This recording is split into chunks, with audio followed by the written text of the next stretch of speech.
It's a package, isn't it? It's 100%. all these things together, not just one single thing. Correct. We call it multi-domain intervention. So yes, it's the package.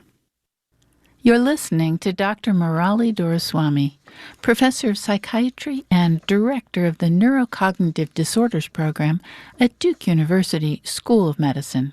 He's a professor in medicine and a faculty network member of the Duke Institute for Brain Sciences.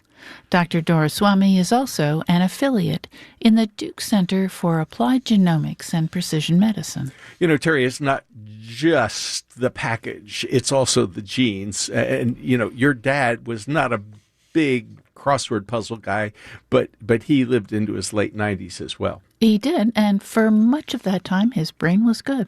We've just discussed how exercise benefits the brain. After the break, we'll find out about exercise that might be bad for our brains. We always think about traumatic brain injury from football or boxing or soccer, but what about less obvious pursuits like tennis or pickleball? There are medications that can be harmful as well. Anticholinergics have been linked with cognitive difficulties. I think that's why we discourage people from long-term use of PMP medicines or the antihistamine diphenhydramine, aka Benadryl.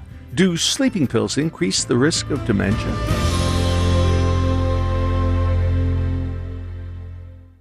You're listening to The People's Pharmacy with Joe and Terry Graydon.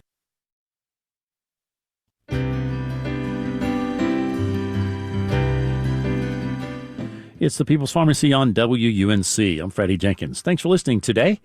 About 20 minutes away from 4, ahead at 4, we'll bring you the BBC News Hour. Support for WUNC comes from the Wake County Public School System, inviting families to explore magnet themes, including arts and design options at Wildwood Forest Magnet Elementary and East Millbrook Magnet Middle. Application details at wcpss.net/magnet. WakeMed announcing that it's Lung Cancer Awareness Month and offering a virtual smoking cessation program for current tobacco users. Details wakemed.org/quitwithwakemed.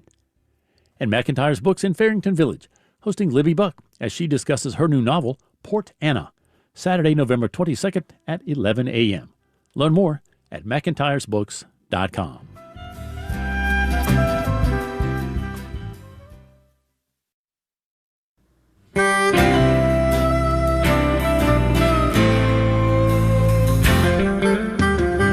Welcome back to the People's Pharmacy. I'm Joe Graydon. And I'm Terry Graydon.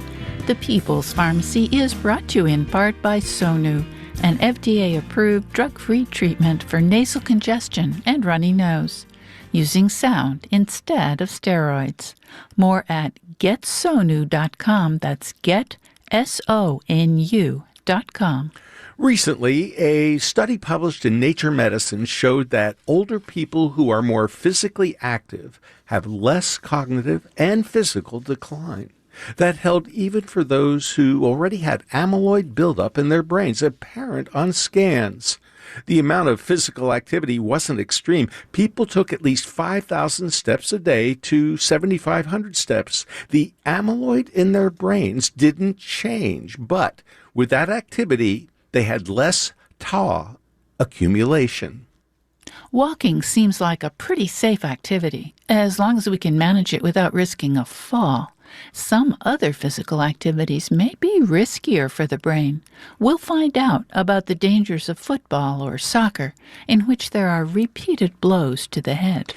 In addition to non-drug approaches to reducing the likelihood of dementia, we should also look at drugs. In particular, which drugs should we avoid?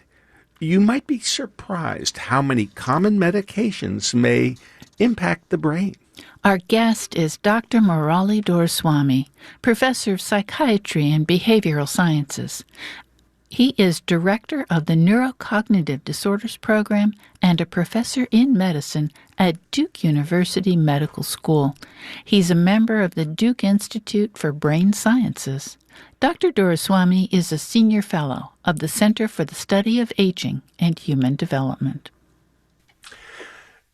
Dr. Doraiswamy, we've been talking about the benefits of exercise, among other things, for the brain, but there are some things that might be bad for the brain when it comes to exercise.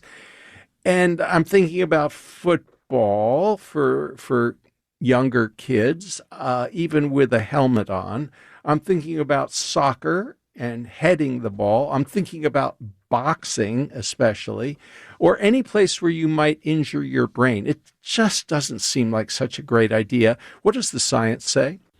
I think you're absolutely right, because we don't have any way to grow new brain cells once the brain's been damaged, and we don't convey that information with enough urgency to our children and athletes, frankly. So I would say boxing and mixed martial arts are obviously the most dangerous. It's a well-known phenomena called dementia pugilistica, where virtually a very high proportion of boxers end up with either Parkinson's or some form of dementia later in life. The same, I think, the frequency is not as high with soccer and with American football, but still people who have had multiple concussions definitely have a higher risk for a type of dementia that's caused by a traumatic brain injury, and we don't have a cure or a treatment for it. So 100% I would recommend wear a helmet, protect your head, try to avoid high-risk sports. Even bicycling without a helmet, if you press the brake in the wrong place, you can do a cartwheel and fall over and hit your head. So you have to be really careful, and that's another reason why I recommend walking for seniors. I'm thinking tennis. Tennis is fabulous sport. Of course, tennis, you can have other kinds of injuries, and but tennis is perfect. I think for a senior, pickleball, to me, especially if you can start with doubles, playing, gently, and then move to singles, and then, maybe move from there to paddle or something like that, because they're more likely to engage and persist with it rather than tennis. If you're starting late in life, it's really hard.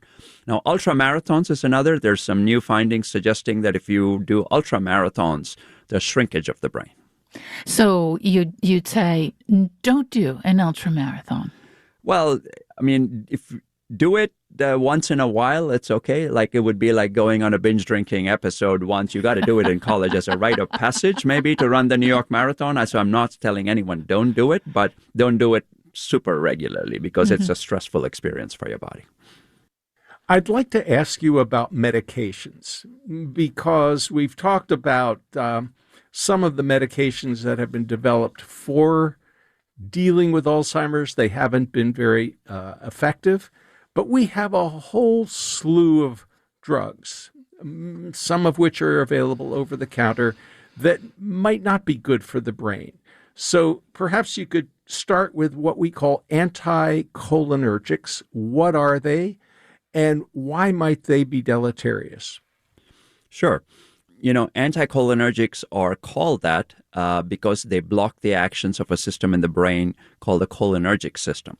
The cholinergic system is highly prevalent throughout the body. In fact, the vagus nerve is called the vagus because it's a vagabond. It runs throughout the entire body. It controls your memory in your brain. It controls your breathing. It controls your heart. It controls the movement of your intestinal tract. It controls how often you're constipated or how often you move bowels.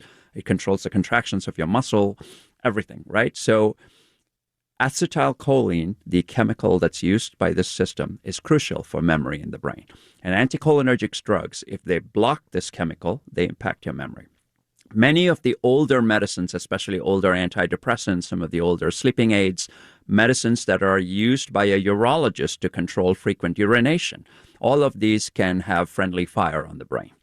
And so those are some examples of drugs that it's very hard, because as a urologist, you want to give them to help a person with an enlarged prostate. But then as a brain doctor, you want to take people off these drugs to improve their memory. So there's a constant tug of war. Let's talk about antihistamines.